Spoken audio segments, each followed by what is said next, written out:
أعوذ بالله السميع العليم من الشيطان الرجيم. بسم الله الرحمن الرحيم. الحمد لله رب العالمين والعاقبة للمتقين ولا عدوان إلا على الظالمين. أشهد أن لا إله إلا الله وحده لا شريك له وأشهد أن محمدا عبده ورسوله.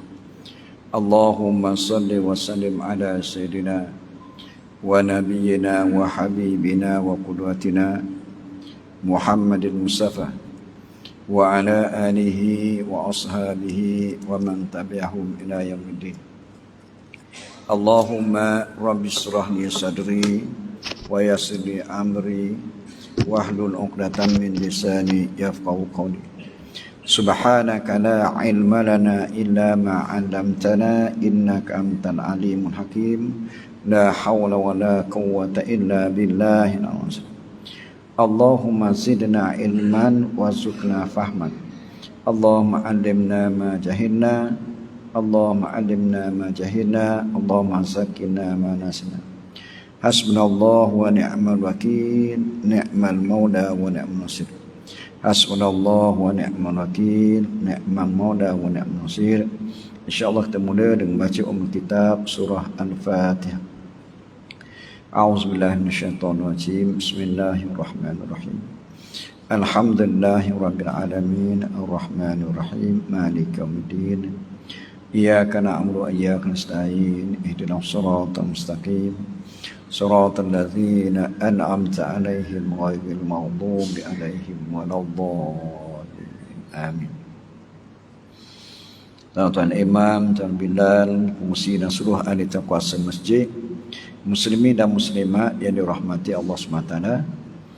Pertamanya syukur kepada Allah SWT kerana kita dapat menyambung lagi dalam kitab Hidayah ini, dan kita masih dalam tanggungjawab terhadap sahabat.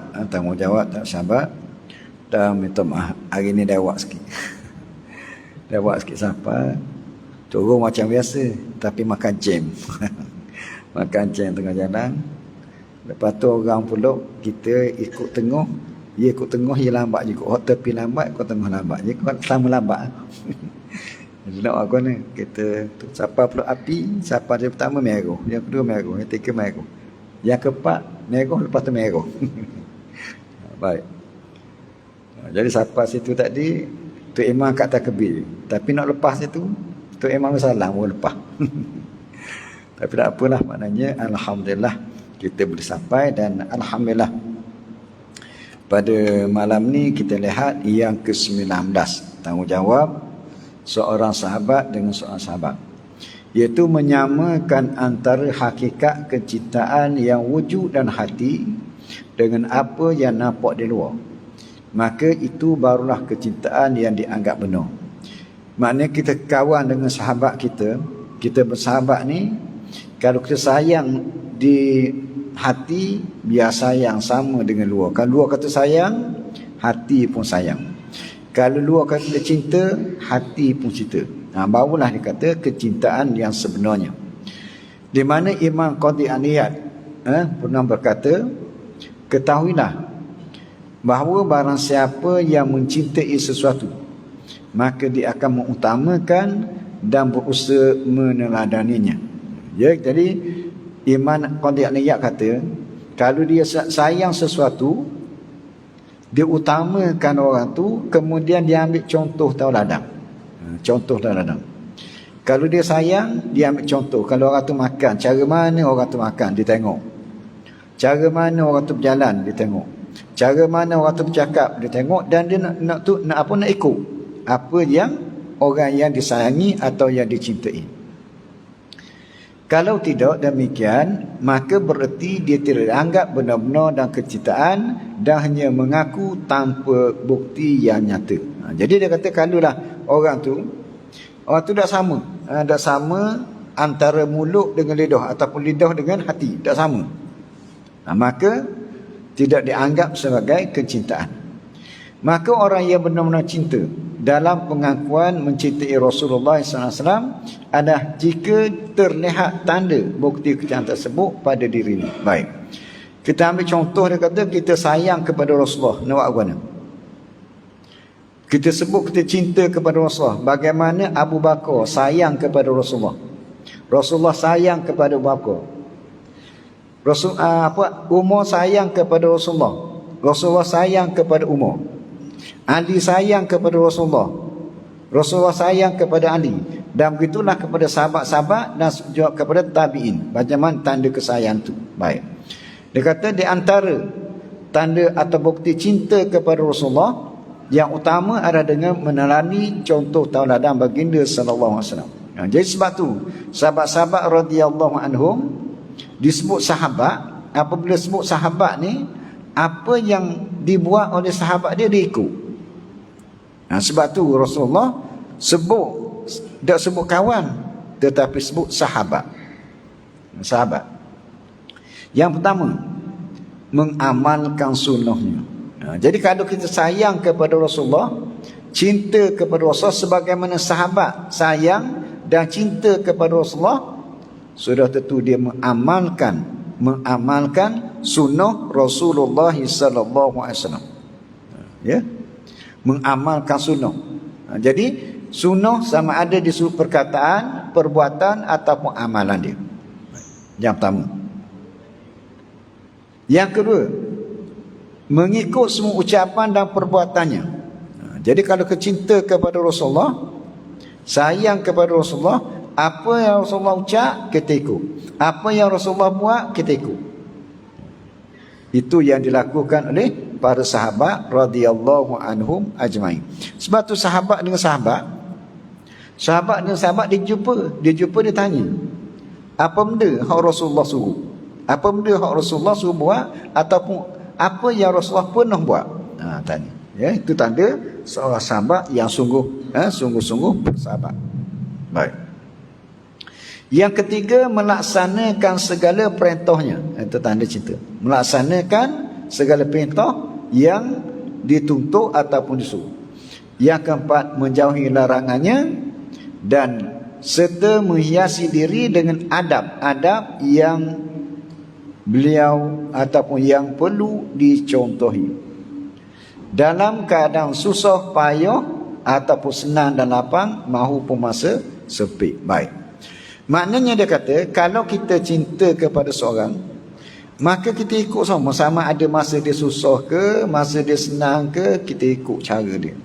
Contohlah, contoh kita suami isteri.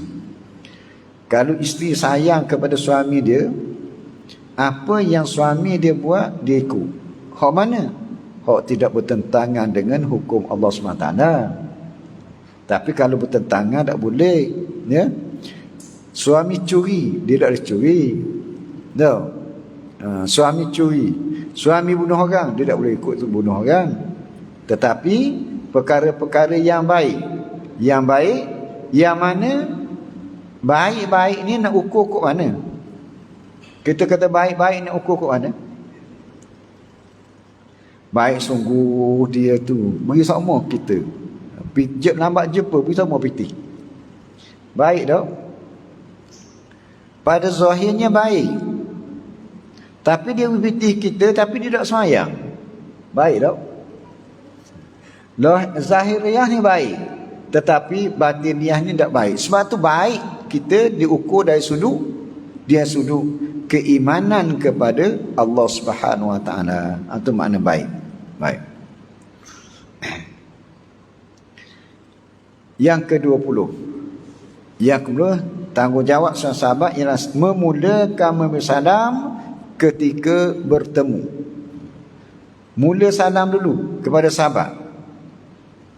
Di mana Allah SWT sebut, ya ayyuhallazina amanu la tadkhulu buyutan ghaira buyutikum hatta tasta'nisu wa tusallimu ala ahliha zalikum khairul lakum la'allakum tazakkarun. Allah SWT berfirman, ya ayyuhallazina amanu, wahai orang-orang yang beriman. Siapa panggil? Iaitu Allah panggil. Panggil siapa? Panggil orang beriman. Jadi ia memanggilnya, ia menciptakan manusia, ia memberi hidayah kepada manusia. Baik. Dia panggil ya ayyuhallazina amanu, wahai orang-orang yang beriman. La tadkhulu buyutan ghaira buyutikum. Janganlah sekali-kali kamu masuk rumah yang bukan rumahmu.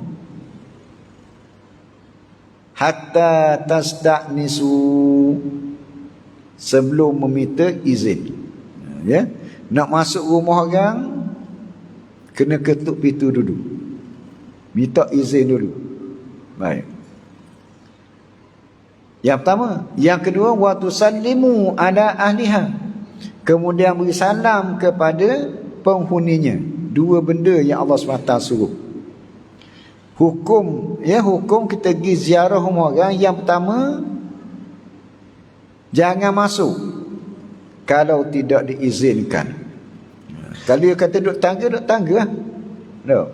Gitu. Kita kadang-kadang setengah-setengah tu rumah mentang-mentang kita kenal terus masuk. Tak boleh. Kena minta izin dulu boleh masuk. Sebab kita tak tahu dia duduk dalam rumah tu dia kenapa. Kadang-kadang pakai luar dalang je. Contoh dia betul lah pakai luar dalang je. Panas dok lalu. Kita pun masuk, kejut kawan tu. Nah? Yang kedua, waktu salimu, beri salam. Beri salam ni, yang pertama, Assalamualaikum, tak jawab. Assalamualaikum, tak jawab. Assalamualaikum, 3 tak jawab. Balik lah. Ataupun Assalamualaikum, dia pun jawab, Waalaikumsalam. Ambo tak betul Ambo tak betul balik lah. Dia suruh kita balik. Kita kata mana sombong kan ni. Kita kata dia sombong kan ni. Apabila dia kata balik kita balik Jangan kata sombong. Sebab apa? Mungkin pada masa itu dia tak bersedia nak menyambut tetamu. Ya, minta tolong balik mungkin pada masa itu dia baru nak tidur. Tengah hari lepas makan nasi nak tidur. No. Kita pergi ketuk betul Assalamualaikum. Tapi kita orang Melayu kadang-kadang tak gitu. No. Beri salam tak jawab, tepuk pintu pula degang. Kanja kawan tu, betul nak kawan tu tengah tidur. No? Jadi jangan gitu. Maknanya dia beri salam, dia kata hari ni saya tak bersedia. Maka balik.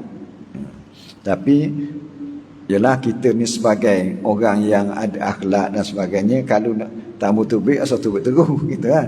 Kalau tubik kabar minta maaf dia sila naik gitulah. Untuk jaga akhlak. Allah SWT kata mana? Minta izin dan beri salam itu zalikum khairul lakum. Ianya lebih baik bagi kamu. La'allakum tazakkarun, sekiranya kamu sentiasa mengambil peringatan. Allah SWT sebut lagi, wa iza huyitum bi tahiyatin fahayyu bi ahsana minha aw rudduha innallaha kana ala kulli shay'in hasiba. Apabila kamu dihormati dengan satu penghormatan, maka balaslah penghormatan itu dengan baik, dan balaslah dengan serupa. Sesungguhnya Allah menghitung segala sesuatu. Baik. Jadi hadis ni ajar pada kita kaedah bersahabat. Kalau kita beri salam, Assalamualaikum, jawab Waalaikumsalam. Ataupun jawab lebih baik lagi, Waalaikumsalam warahmatullah. Ataupun jawab lebih baik lagi, Waalaikumsalam warahmatullahi wabarakatuh. Baik. Kita selalu sebut bahawa salam-salam ni merupakan doa. Kita Assalamualaikum, selamat sejahtera atas kamu, moga-moga engkau selamat. Kita pun jawab Waalaikumsalam, atasmu pun sejahtera, warahmatullah, dan moga dirahmati Allah, wabarakatuh, dan moga diberkati oleh Allah. Dia beri selamat kepada kita, kita beri 3. Yang pertama, atasmu pun selamat. Yang kedua, supaya mu dapat rahmat Allah. Yang ketiga, supaya dapat keberkatan daripada Allah SWT. Sebab tu kita jumpa sahabat-sahabat ni, biar kita beri salam banyak. Beri salam. Salam tak payah bayar tau. Tak payah bayar. Tapi harganya mahal. Salam tak payah bayar. Beri salam sunat, jawab salam wajib. Dua-duanya dapat pahala belaka. Tukang beri salam dapat pahala, dan tukang jawab salam pun boleh pahala. Dan hubungannya akan bertambah erat. Baik.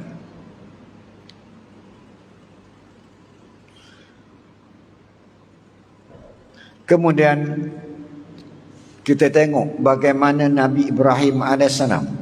Hal ataka hadithu dhaifi Ibrahim al-mukarramin izdaqalu alaihi faqalu salama qala salamun qaumun munkarun. Sudahkah sampai kepadamu wahai Muhammad perihal tetamu Ibrahim yang dimuliakan? Baik. Allah SWT cerita kepada kita tentang perkhabaran ataupun apa berita yang mana cerita Nabi Ibrahim AS apabila terima tetamu. Hal ataka hadithu dhaifi Ibrahim al-mukarrim. Sudahkah sampai kepada wahai Muhammad? Sampai apa dia? Sampai berita tentang tetamu Nabi Ibrahim AS, tetamu yang mulia. Baik. Izdakhalu alaihi, apabila ia masuk kepadanya, kepada Nabi Ibrahim. Ya? Masuk kepada Nabi Ibrahim, faqalu, lalu mereka pun berkata, salama, selamat sejahtera. Selamat sejahtera. Ya? Sambil berkata dalam hatinya. Lalu qala salamun, lalu dia berkata pula, mereka ini orang-orang yang tidak dikenali. Salamun munkarun. Baik. Jadi Nabi Ibrahim ni apabila mari tetamu, dia pun bersalam, Assalamualaikum. Jadi Nabi pun buat salam. Siapa orang ni? Siapa orang ni? Orang baik ke orang tak baik? Macam orang mari kat umur kita lah. Assalamualaikum, pakai semak, pakai comel. Tapi dalam hati kata, orang ni baik ke tak ni? Sebab agama hari ni orang ya nopang, pakai semak tapi nopang nipu. Pakai. Bawa macam-macam bawa ni. Dia komando ni, rupa-rupanya tipu juga. Jadi kita berhati-hati. Dan Nabi Ibrahim tahu. Nabi Ibrahim kata, aku tak kenal orang ni. Dah nak buat ni. Jadi Nabi Ibrahim ni salah seorang Nabi yang memuliakan tetamu. Nabi Ibrahim ni antara Nabi yang sangat memuliakan tetamu. Apabila tetamu datang, dia sembelih lembu lalu. Sembelih lembu. Bukan lembu mana lembu tu, lembu muda, hak sedap makan. Tu ketika tetamu dia datang, dia sembelih lembu. Lepas dia panggang dia akad. Tapi tetamu tu tak makan. Tengok je. Ini cerita lepas ni. Tengok je. Baik. Jadi Nabi Ibrahim pun kata, orang ni orang curi ke, penyangak mau akad makan tak makan ni, atas bawah tengok. Akhir-akhirnya tetamu kata, sebenarnya kami bukan jenis orang makan. Kejut Nabi Ibrahim. Allah. Malu apa nak dekat akad-akad rupa-rupanya kau datang tu para mereka. Jadi nak sebut pada kita bahawa Nabi Ibrahim amat menghormati tetamu dan amat menghormati kawan. Baik. Itu yang ke-20. Yang ke-21, tanggungjawab seorang sahabat ialah meluaskan tempat duduk kepada sahabat ketika masuk ke majlis, dan hendaklah ia berpindah dari tempat duduk itu ke tempat yang lain ketika ia tidak dapat berbuat demikian. Ni payah kau tak nak buat tau. Dan duduk sela, kawan masuk dakwi. Sebab apa? Main tempat kita tu. Tempat kita. Kadang-kadang tanda tempat dia. Orang pergi pada dalam masjid tu boleh duduk mana ni, tapi dia tanda hak ni tak boleh ni. Kalau orang masuk jaga. Tanda. Padahal hak masuk tu siapa? kawan dia. Hak masuk dalam masjid tu kawan kita belaka. Hak mari masjid ni kawan kita belaka. Baik kecil, baik besar, baik tua apa muda, kawan kita belaka. Jadi oleh sebab itu, kalau kita bersahabat, maka tempat duduk sebaiknya kita luaskan tempat duduk sahabat kita. Beri keutamaan kepada dia. Jadi nak buat tu payah dah. Lebih-lebih lagi kalau orang ramai. Contoh pergi Mekah. Pergi Mekah nak duduk tu, dia tak wis sembarangan. Kawan dia ada dah. Baik. Tapi ada setengah tu, oleh kerana kita di sini kita dah beramal dengan menghormati kawan, kadang-kadang sampai Mekah insya-Allah ada kawan mudah. Sikit pengalaman kita lah. Apabila kita ke Mekah, satu ketika tu masuk dalam Hijri Ismail. Masuk dalam Hijri, orang ketat. Masa tu zaman dulu lah. Dulu. Tapi kita masuk-masuk tu, ada seorang tu dia panggil. Dia mari sini, mari sini. Dia pergi kawasan dia dan dia jaga pula kita. Allah Rabbi. Kurniaan Allah Subhanahu Wa Taala.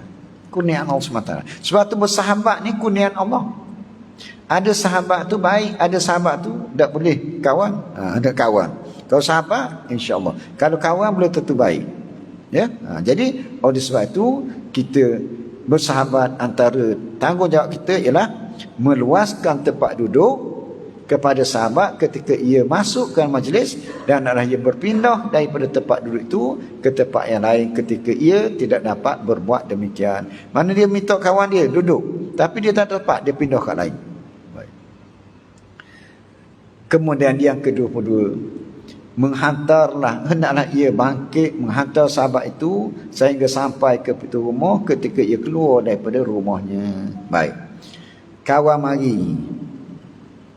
Apabila nak balik, aturlah sampai pintu rumah.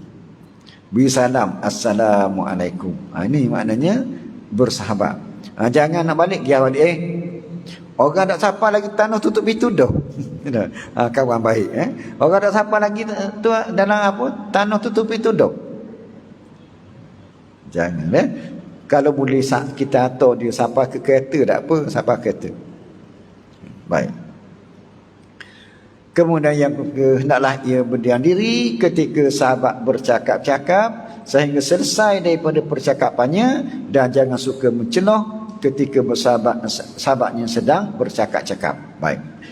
Jadi kalau sahabat dia beri pandangan, dengar dulu. Jangan potong. Sebab apa? Kadang-kadang kita potong tengah jalan ni, sahabat kita nak kabur tadi dah ingat dah. Kenapa aku nak beritahu? Kenapa aku nak? Ataupun dia beri pandangan, kita potong tengah jalan. Potong. Jadi apa boleh potong? Berasa hati dia pula. Dengar dulu. Dengar dia nak beri, dengar. Lepas tu akhir-akhir lagi kalau dia tu habis dah.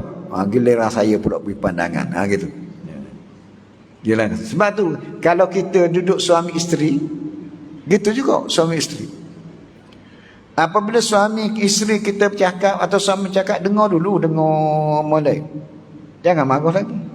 Kalau dia belebel pun kita dengar dia belebel. Orang puan belebel dah, pro-pro minta maaf dia, apa minta maaf. Pro dia belebel. Akhir sekali kita pun tanya, habis dah? Habis dah?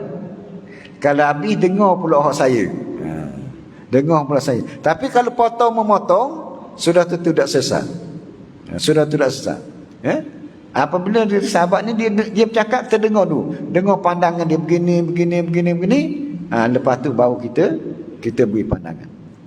Dan hari ni orang bercakap dengan tangan. Siapa tetek. Tu. Apa balas tetek. Lepas tu tetek left guru. Berasa hati. Suatu saya baru ni kata saya pergi ke tempat tu, dia ada khusus tu, mana dia sebut sekarang ni orang ramai yang berputus asa dan ramai mood dia, makna jiwa dia jadi kosong sebab dalam WhatsApp. Balah dalam WhatsApp, left group. Lepas tu hidup keseorangan. Hidup keseorangan. Sebab berasa hati sangat dengan grup dia. Jadi sebab tu kita dalam grup pun kita bercakap, jangan sampai sahabat kita tu berasa hati. Ya? Lebih-lebih lagi zaman sekarang ni tengah panas ni. Tengah panas. Tengah panas ni macam-macam, macam-macam mungkin ni tau. Beri pandangan yang terbaik. Jangan keluar perkataan yang kasar-kasar, beri pandangan yang terbaik. Jangan memanaskan suasana. Jadi akhirnya bukan saja left geru, lepas tu jumpa pun tak tegur. Masang terus. Tak tegur. Biasanya hello sama malam-malam ajak minum air. Tapi ni tak hello dah. Sebab apa? Sangat-sangat berasa hati. Jadi sebab tu kaedah dia, apabila kita bersahabat, kita jaga tata susila sahabat. Baik, kemudian kata pengarang ringkas kata, hendaklah seorang sahabat itu bermuamalah atau bergaul dengan sahabatnya seperti cara ia suka orang lain bermuamalah dengannya. Baik, ini kaedah. Kaedah disebut kalau kita bersahabat, kalau kita suka orang buat gitu, kita pun buat gitu juga ke dia. Kalau kita suka kita ni orang layang kita begini, kita layang juga dia begitu. Itu kaedah bersahabat.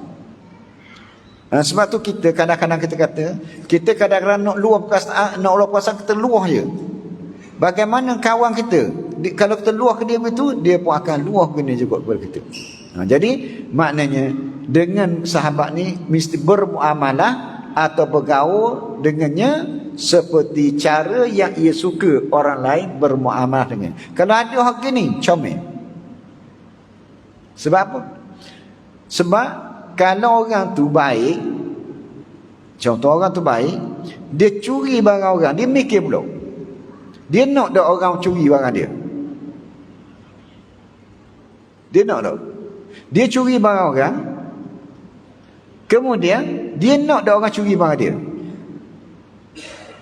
Tambah tak? Tambah. Jadi kalaulah dia rasa mana sekarang kau ambil barang orang, kalau orang ambil barang aku mereka mana? Begitu juga kita bersahabat. Kalau kita sindir kepada sahabat kita sindir kepada kita, berasa mana? Kalau kita kata kita ni berkawan, sahabat kita tak tertegur, kalau orang tak tegur kita bagaimana? Tengok situ. Sudah tentulah. Kalau kita bermuamalah dengan demikian, insya-Allah kita bersahabat ataupun kita berkawan akan panjang kawan kita. Sebab tu dalam berkawan ni yang pertama, jangan mudah berasa hati. Dalam berkawan bersahabat jangan mudah berasa hati. Yang kedua, apabila berkawan, kawan yang baik, kawan yang sentiasa memberi pandangan yang baik. Tapi kita kadang-kadang orang tegur kita marah. Kita buat silap, orang tegur kita, ataupun pandang kita orang tak terima, kita marah. Tapi ikut kaedahnya, kawan yang baik bukan kawan yang sentiasa mengiyakan kita, tetapi kawan yang baik yang sentiasa menegurkan kita, itu kawan baik. Kalau kita buat salah pun dia kata, ya memang awak tak salah, itu bukan kawan baik. Kawan baik, kalau kita buat salah, awak buat salah.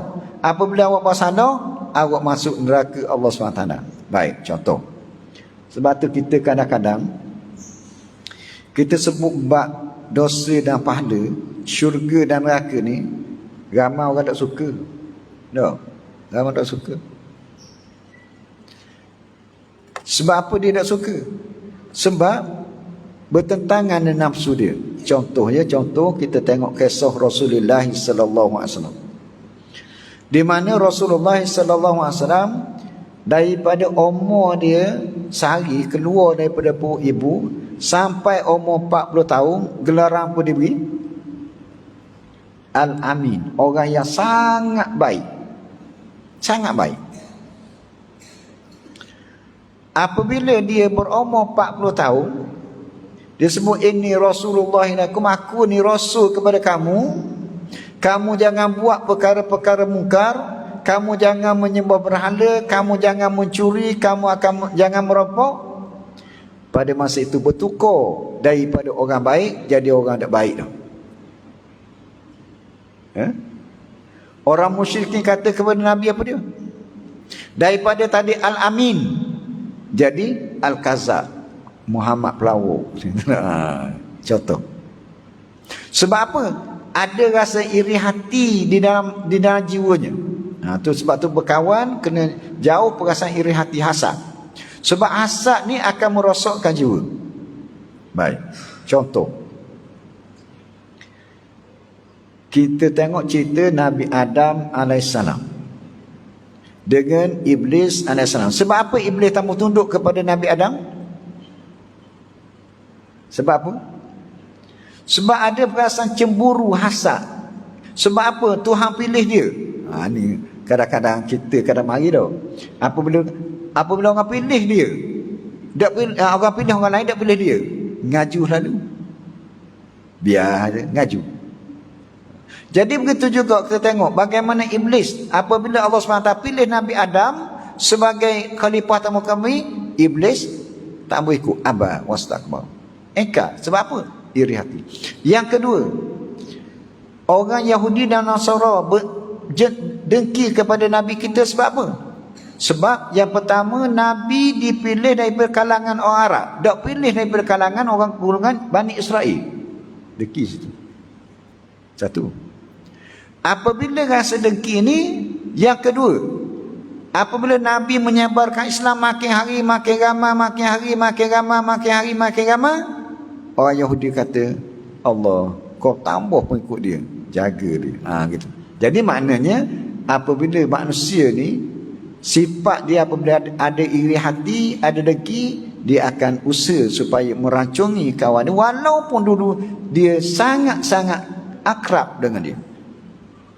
No. Dulu kawan baik, tapi oleh kerana tak terpilih ataupun sebagainya, maka dia akan timbul rasa iri hati, rasa sombong, rasa takabur.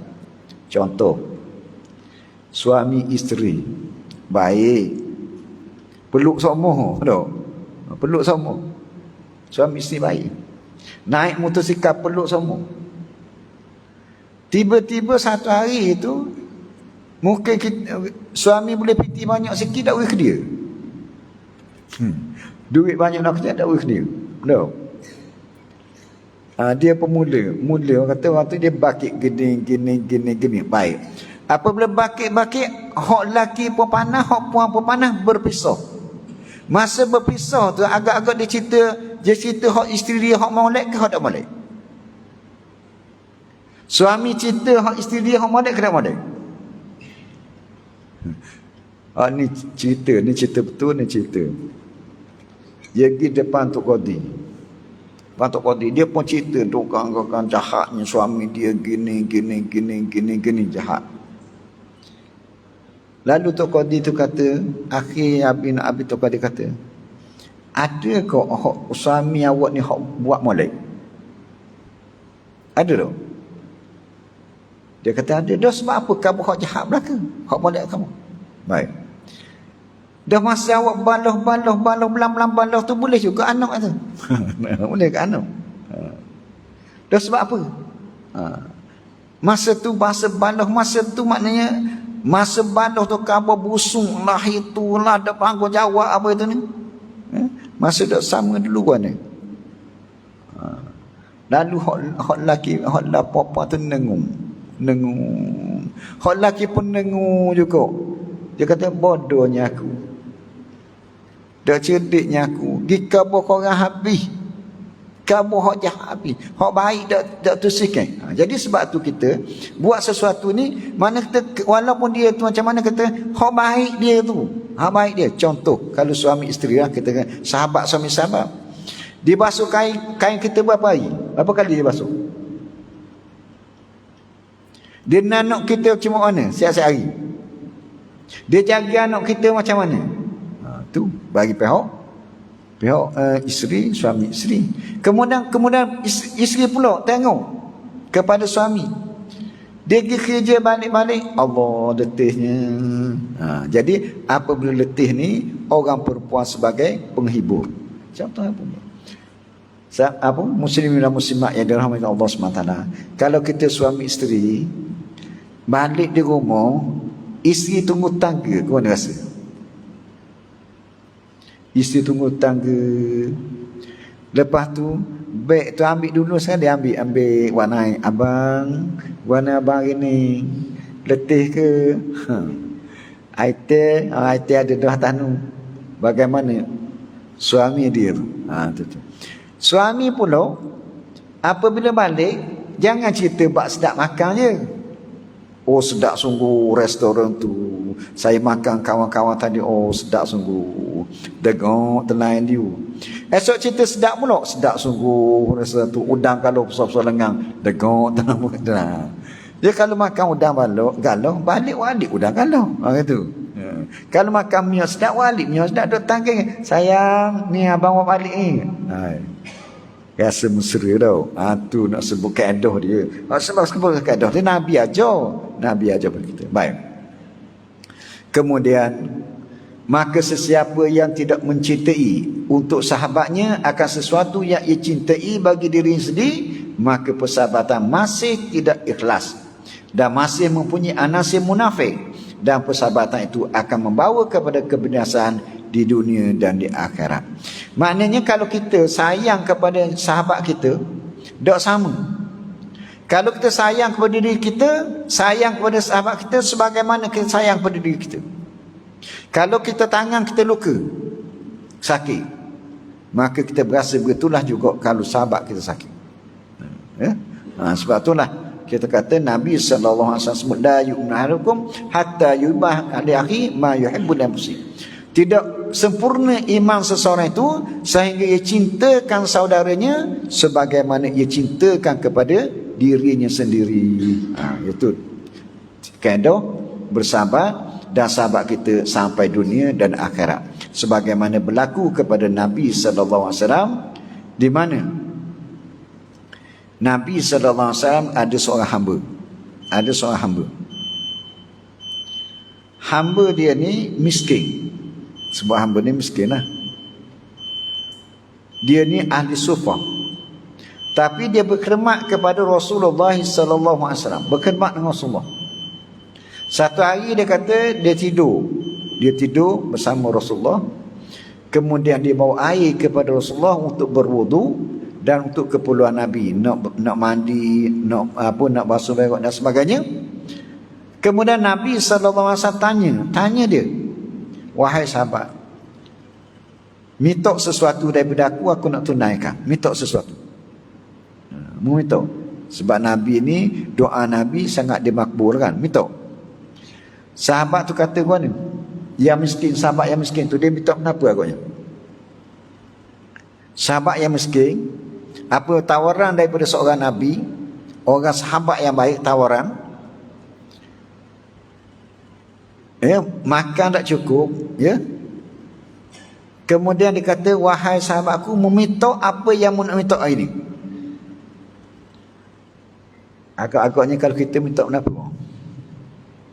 Baik dengan esko. Kalau baik dengan esko kata minta tanah tau. Minta tanah ke, minta kawasan balok ke tau, contoh. Tapi sahabat dia tu minta kenapa? Ya Rasulullah, saya minta supaya saya jadi pengiringmu di hari akhirat nanti dalam syurga. Nak jadi pengiring je.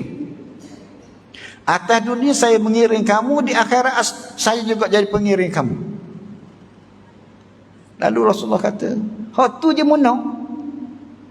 Cuba minta ke orang lain lagi. Kata sahabat, hak ni je saya nak akan datang saya jadi pengiring Rasulullah SAW. Allah. Tapi Rasulullah kata mana? Nak jadi pengiring aku, mungkin tolong aku. Dan yang kedua, kamu kena banyak sujud kepada Allah SWT. Dua kali nak jadi pengiring Rasulullah. Yang pertama, tolong Rasulullah untuk mengembangkan agama Allah. Yang kedua, banyak sujud, yang ni banyak berdoa kepada Allah SWT. Moga-moga sentiasa mendapat rahmat Allah dan mendapat redha Allah SWT. Itu nak sebut sahabat dengan sahabatnya. Mana kita sahabat dengan sahabat ni banyak berdoa. Kita doa kepada kita dan doa kepada sahabat. Jangan makna kita doa untuk kita je. Ya Allah, ya Tuhan aku, kayalah aku, biarlah sahabat aku mati tersungkur. Jangan. Kita nak supaya kita baik, sahabat kita baik, kita sempurna, sahabat kita sempurna, kita masuk surga, sahabat kita pun masuk surga, insya-Allah. Jadi rasa setakat betul, insya-Allah. Aku qouli hadza, astaghfirullahalazim wa lakum wa lisa'il muslimin wal muslimat. Subhanakallahumma bihamdik, asyhadu an la ilaha illa anta, astaghfiruka wa atubu ilaik. Bismillahirrahmanirrahim. Wal 'asri innal insana lafi khusr illa allazina amanu wa amilus shalihat wa tawassaw bil haqqi wa tawassaw bis sabr. Rabbana zalamna anfusana wa in lam taghfir lana wa tarhamna lanakunanna khasirin. Allahumma aghnina bil ilmi wa zayyinna bil hilmi wa akrimna bit taqwa wa jammilna bil afiyah. Rabbana la tuzigh qulubana ba'da idh hadaytana wa hab lana min ladunka rahmah innaka antal wahhab. Rabbana atina fid dunya hasanah wa fil akhirati hasanah wa qina adzabannar.